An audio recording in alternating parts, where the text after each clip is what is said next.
Drama serial मेरी ज़िंदगी है तू। शेर ड्रामे में सारा खान ने जो डॉक्टर का रोल किया तो उसके बाद ARY को काफ़ी सक्सेस मिली, तभी तो अब जो ड्रामास आ रहे हैं मोस्टली वो लीड रोल पर डॉक्टर का किरदार ही रख रहे हैं। ड्रामा सीरियल मेरी ज़िंदगी है तू देख लीजिए, और उसके बाद अब जो ड्रामा सीरियल मदावा स्टार्ट हुआ उसमें भी तो यही सब कुछ चल रहा है। खैर यहाँ पर ड्रामे की बात करें तो ड्रामा काफ़ी इंटरेस्टिंग जा रहा है। वाकई ARY को डॉक्टर गर्ल रास आ ही जाती है। आयरा जिसने कामयार से कहा था कि अपनी सारी हामियां बदल लो फिर तुमसे दोस्ती करूंगी, तो ऐसे में कामयार ने ठान लिया कि अपने अंदर की हर हामी खत्म कर देगा। वो आयरा को फोन करते हुए कहने लगा, मंजूर है, तुम्हारी ये शर्त मुझे मंजूर है, अपने अंदर से हर हामी दूर करूंगा और बदले में फिर तुम्हें मेरा साथ देना होगा। आयरा तो उसकी बात पर मुस्कुरा देती है और कहीं ना कहीं उसे चाहने लगी है। आज कामयार जो सामने खिड़की के नहीं आया रात के वक्त, तो आयरा परेशान हो गई क्योंकि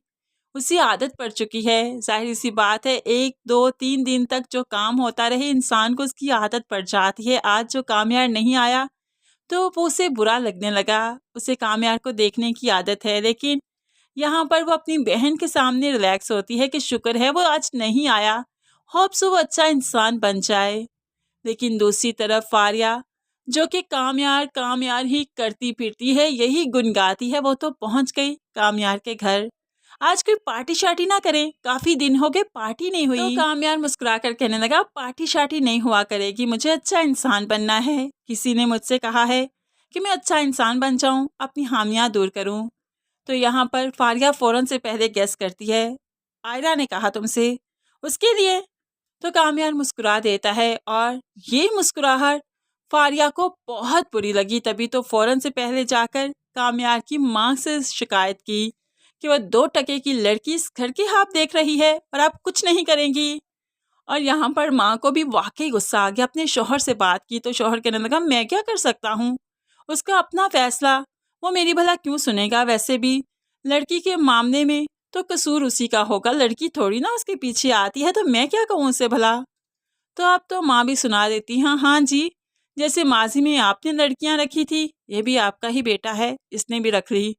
अब यहाँ पर औरतों के पास ये तो एक सॉलिड ताना है जो हर वक्त शोहरों को मिलता ही रहता है, क्योंकि शोहर तो वाकई ही माजी में रंगीन मिजाज ही हुआ करते हैं। हर यहाँ पर जब शोहर ने कोई बात नहीं सुनी तो फारिया के साथ माँ बेगम पहुंच जाती है आयरा के घर में उसे इंसल्ट करने और उसके पेरेंट्स के सामने उसे जलील करने।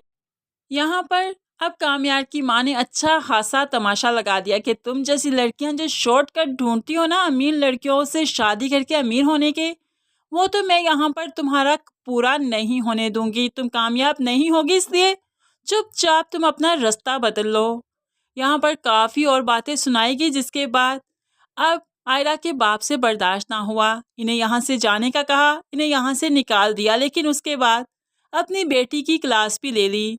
बेटा अगर वो तुम्हें पसंद है, अगर तुम फ्यूचर में उसी को ही कंसीडर करती हो तो मुझे क्यों नहीं बताया। क्या तुम्हारी बातें, मेरी अपनी बच्ची की बातें मुझे बाहर के लोग आकर बताएंगे, तुम अपनी फीलिंग्स मुझे बता सकती थी ना। तो आयरा फौरन से इनकार करती है, बाबा ऐसी कोई बात नहीं, ये लोग इल्ज़ाम लगा रहे हैं। फारिया मेरी यूनिवर्सिटी में भी आई थी, मैंने उसे भी कहा था कि ऐसी कोई बात नहीं, वो सिर्फ हमें तंग करता है और हम उसे दूर भागना चाहते हैं और इन्हें लगता है शायद मैं इंटरेस्टेड हूँ उसमें, तभी वो आता है, जबकि ऐसा कुछ भी नहीं। अब बाप को तो जैसे तैसे यकीन आ गया, लेकिन आयरा खुद को यकीन कैसे दिलवाएगी कि वो उसके लिए कुछ भी नहीं, हालांकि कामयार उसके लिए वाकई कुछ बन चुका है। अब वो कामयार को फ़ोन करते हुए सब कुछ बताती है और फिर उसे डांटने भी लगी। तो कामयार कहने लगा, तुम गुस्सा मत करो, नाराज़ मत हो, मैं सब ठीक कर दूंगा, देखना मैं बात करूंगा। वो लोग माफ़ी मांगने आएंगे। लेकिन आयरा भी कह देती है, तुमसे कुछ नहीं होता, तुम सिर्फ वही बात करते हो जो तुम करना चाहते हो, वरना तुम्हारी माँ भला यहाँ पर क्यों आती, इतनी इंसल्ट क्यों करती। अब तुम कभी मुझे फ़ोन नहीं करोगे, कभी मेरे रास्ते में नहीं खड़े होगे। ये कहते हुए आयरा ने फ़ोन बंद कर दिया। तो अब कामयार आयरा की नाराज़गी भला कैसे बर्दाश्त करेगा। वो तो पहुंच जाता है अगले ही रोज़ आयरा के घर में उसके बाप से माफ़ी मांगने अपनी माँ की हरकत के लिए, लेकिन बाप भी शदीद गुस्से में है कि वो कामयार को गुस्से से यहाँ से निकल जाने का कहता है। लेकिन कामयार भी अपने इश्क में पागल है। तभी तो यहाँ से गया तो काजी को ले आया कि वो फौरन आयरा से निकाह करके अपने घर ले जाना चाहता है। फिर देखता है कौन उसे उस घर में नहीं रहने देता, लेकिन बाप इतना बेवकूफ, इतना पागल नहीं कि ऐसे ही कामयार के हाथ में अपनी बेटी थमा दे, उसका निकाह कर दे। अब तो बाप की तबीयत खराब ना हो जाए। तभी तो आयरा काफी परेशान हो गई, कामयार को डांटने लगी, तुम हो कौन, आखिर चाहते क्या हो, हमारे पीछे क्यों पड़े हो, चले क्यों नहीं चाहते हमारी जिंदगियों से। आयरा उसे किसी भी तरह यहाँ से भेजना चाहती है, लेकिन कामयार जो ठान चुका है तो फिर ठान चुका है, आज नहीं तो कल वो बारात तो इसी घर में लेकर आएगा और यहीं से रुखती होगी आयरा की कामयार के साथ।